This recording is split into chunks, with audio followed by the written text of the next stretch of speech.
আসসালামু আলাইকুম দর্শক বন্ধুরা, সবাই কেমন আছেন? আশা করি সবাই অনেক অনেক ভালো আছেন। আপনাদের দোয়া এবং ভালোবাসায় আমিও অনেক অনেক ভালো আছি। আলহামদুলিল্লাহ, আমি অনেক ভালো আছি। আর এত ঠান্ডার মধ্যে ভালো থাকা যায় না। যাই হোক দর্শক বন্ধুরা, এত ঠান্ডার ভিতর কোথায় যাচ্ছি হয়তো বা আপনাদের মনে কৌতূহল জাগতে পারে, কিন্তু দর্শক বন্ধুরা, আমরা যাচ্ছি যেখানে, সেখানে যাওয়ার আগে কিছু বলতে পারবো না, যাওয়ার পরে বলবো। আমরা বিশেষ করে একটা কথা বলি, আমরা ট্রেনের টিকিট কাটতে যাচ্ছি। অনলাইনে দেখেছি আসলে 11 তারিখের কোনো টিকিট নেই, মানে অনলাইনে কোনো মানে আসার টিকিট আছে না, রাত্রে আসার টিকিট আছে, কিন্তু 10 তারিখে একটার মানে রাত রাত রাত মানে 10 তারিখে মানে 11 তারিখে 11 তারিখে রাত 1টার সময়, মানে এই যে 10 তারিখ শেষ হয়ে 11 তারিখ পরে যে সেই রাত্রে মানে 48-এ একটা ট্রেন আছে, কিন্তু 12:48 একটা ট্রেন আছে, মানে সে যেটা আমাদের 11 তারিখে সকাল ভোর 5টার সময় আমরা পৌঁছাবো সেই জায়গায়, মানে যাইতে পারবো, ট্রেন আছে কিন্তু ট্রেনে কোনো সিট নেই, রাত্রেবেলা দাঁড়াই থেকে যেতে হবে। দর্শক বন্ধুরা, মানে ওইখানেও যাব আমি পরিশ্রম করতে। যদি কেউ ভক্ত থাকেন সেরকম না, আমার যদি ভক্ত থাকেন ঢাকার ভেতর কেউ, যে হচ্ছে মানে ভোরে আমি যাব, যাওয়ার পরে আমাকে একটু রেস্ট করার জন্য একটু যদি মানে বিশ্রামের জায়গাটা দিতে পারেন, আপাতত সকাল 10টা পর্যন্ত। যাই হোক, যাওয়ার পরে আপনাদের দেখাবো। যাই হোক দর্শক, আপনাদের হ্যাঁ লেবনে আচ্ছা, যাই হোক, আমরা এখন টিকিট কাটতে যাচ্ছি। টিকিট দেখি, মানে অনলাইনে নাই, কিন্তু এখানে থাকতেও পারে, মানে হঠাৎ যদি একটা সিট পাইলে তাও একজন একটু বসিয়ে যাব, একজন একটু দাঁড়ায় যাব। যাই হোক, যেহেতু পরিশ্রম করে যতই হোক পরিশ্রমটা আমি করতে যাব, তাই শান্তর দাঁড়ায় থেকেই যাইতে হবে। হ্যাঁ, সমস্যা নেই। আর শান্ত এটা মুখ দিয়ে বলতেছে, আমাকে ও দাঁড় করায় রেখে বসে থাকবে, এরকম পুরুষ মানুষও না, ওকে আমি খুব ভালো করে চিনি। যাই হোক, কারণ আমরা একদিন আসছিলাম না, শান্ত অনেক মানুষকে বলছিল যে একটু আমার বউকে বসতে দেন, পরে একটা ভাইয়ার সিটে আমাকে বসতে দিছিল কিছুক্ষণ, শুধু ওর জন্য, আমার জন্য কতটা ভাবে, থ্যাংক ইউ। যাই হোক, এখন আমরা যাওয়ার পরে অরণ হয়ে গেছি, যাওয়ার পর আপনাদের দেখাবো টিকিট আছে কি না, সব কিছু জানাবো অবশ্যই। আর ঢাকায় কিসের জন্য আবার যাচ্ছি সেটাও আপনাদের পরে জানাবো। এখন যাই হোক দর্শক বন্ধুরা, আমরা চলে এসেছি হচ্ছে টিকিট কাটতে, আর অনেক আগেই আসছি, টিকিট কাটছিও, কিন্তু দাঁড়িয়ে থাকার টিকিট হচ্ছে সেই দিনই কাটতে হবে, 10 তারিখে কাটতে হবে। তো এই একটা সিট ছিল সিরাজগঞ্জের, মানে এইখান থেকে দাঁড়ায় যেতে হবে, সিরাজগঞ্জ থেকে সিট পাবো, এটা হচ্ছে সেই টিকিট, আল্লাহ জানে। মানে সিরাজগঞ্জ তো অনেক দূরে, এইটুক হাইটে যাবো, তাও ওইটুক তো তাও বসে যাইতে পারবো, মানে রাত্রেবেলা যাওয়া তো ঘুম তো চাপতেই, মানুষের তো রাত্রেবেলা তো আর মানে জেগে থাকা যায় না অতক্ষণ। যাই হোক, আর ট্রেনের ভিতর দাঁড়ায় থাকতে সমস্যা হয় না, দিনের বেলা হইলে পরে মানে দাঁড়ায় যাওয়া যায়, কিন্তু হচ্ছে রাত্রেবেলা তো জানেনি, তারপরেও যেতে হবে। এখন ডেট যখন পড়বে সেখানে তো যেতে হবে, কিছু করার নেই। এর আগে যতবারই আমরা গেছি ততবারই আগের থেকেই অনেক আগে কাটছি, সেই জন্য মানে ট্রেনের টিকিট আগে থেকেই কাটা হয়েছে, পাইছিও টিকিট পাওয়া যায় অনেক আগে হলে, অনেক তার জন্য টিকিট পাওয়া যায়।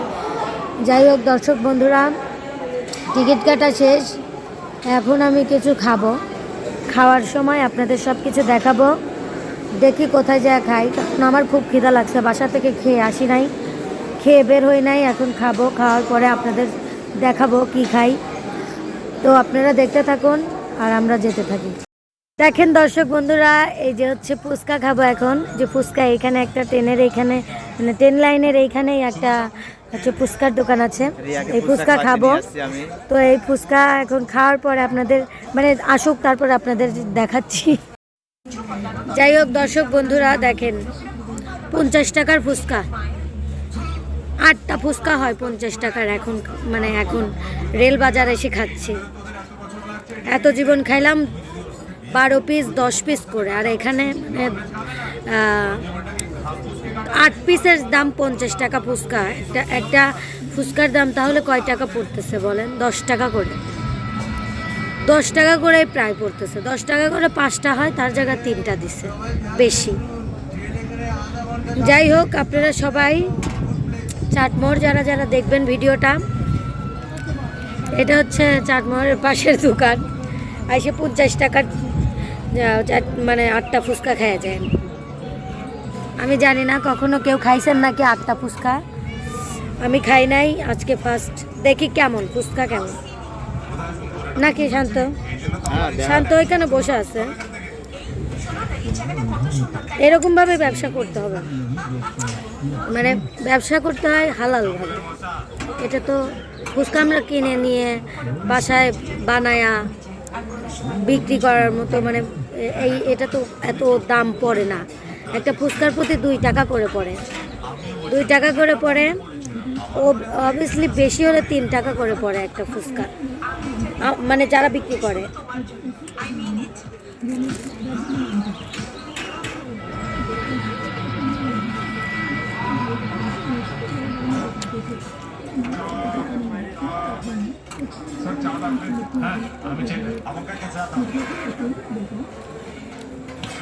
ফুচকাটা মোটামুটি, কিন্তু টকটা জঘন্য। আমার সত্যি মানে খুবই খারাপ লাগলো। মনে তো খাই, তাই না? ঢাকায় যাই, ঢাকাতে কিন্তু সব ব্যবসা সব জিনিসেরই অনেক দাম, কিন্তু ঢাকাতেও এত প্রাইস নেয় না অবশ্যই। যাই হোক, আমি এই একদিনে তো খাবো, আর তো খাবো না।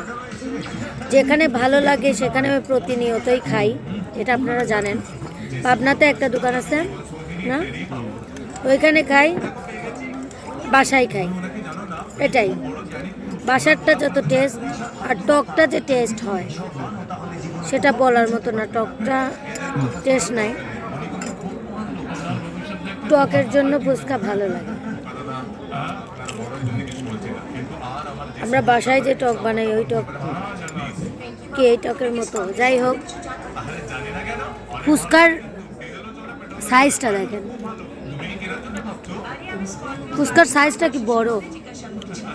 এর থেকে বড় সাইজের ফুচকা হয়, এর থেকে বড়, এত বড় যেগুলো বাসাতে বানাই। আর যেটা ছোট আছে ওটা তো মজা লাগে বেশি।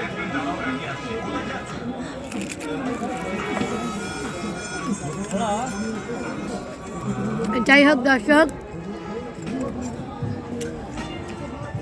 ফুচকা খাইলাম, একটু হলো আর কি। একটা বিষয় বুঝলাম এখানে, একটা বিষয় বুঝলাম, 50 টাকার 8টা ফুচকা জীবনে প্রথম। মানে সব ধরনের ধারণাই নেওয়া উচিত জীবনে। মানে আমি ওই মানে বড় বড় রেস্টুরেন্ট বা ইসেতে দোকানে কিন্তু খাই না। মানে বেশিরভাগ ফুটপাতের দোকানগুলোতে আমার বেশি পছন্দ, মানে টেস্ট হয়, তাই না? খাই, কিন্তু ফুটপাতের দোকানদাররা একটু ছাড়ও দেয়। কিন্তু এখানে আমি বলেওছি যে 10টা ফুচকা তো আপাতত আপনার দেওয়া উচিত ছিল। 10টা ফুচকা 5 টাকা পিস হইলে তাও হইতো, কিন্তু 60 টাকা পিস করে কিভাবে, কোন আইনে, মানে কোনভাবে 60 টাকা পিস হয়? একটা ব্যবসায়ীর নিজের ব্যবসার থেকে যেটা কিনবে সেটার থেকে তার 4 ভাগের 1 ভাগ লাভ করা উচিত। মানে 2 টাকা দিয়ে কিনলে 1.5 টাকা বেচা উচিত। এটা হচ্ছে ব্যবসা টেকে। আমরা যেটা জানি তো যাই হোক দর্শক, আপনারা দেখলেন ফুচকা, অন্য কিছু খাইলে আপনাদের দেখাবো, দেখতে থাকুন। দেখেন দর্শক বন্ধুরা, আমরা এখানে একটু দাঁড়ায় আছি চাটমোহর থানা বাজার, আসছি একটু এই যে এইটা খাওয়ার জন্য। আমাকে দাও কোনার দিনে গরম কিন্তু প্রচুর, হাল দিন দিয়ে অনেক গরম। মানে চিংড়ির বড়া আমার অনেক ফেভারিট, আমার অনেক পছন্দ। প্রচুর। শান্ত আমাকে একটু ঝাল দাও। আর এইখানে আছে মরিচ, মরিচ দিয়ে খাইতে অনেক মজা। এখন আমি মরিচ দিয়ে খাবো, আপনাদের দেখাই।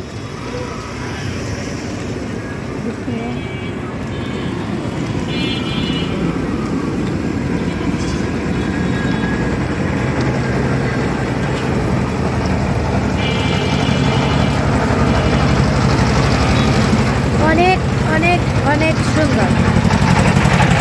কেমন? যাই হোক দর্শক বন্ধুরা, আপনারা দেখতে থাকুন, আমরা খেয়ে তারপরে কথা বলতেছি।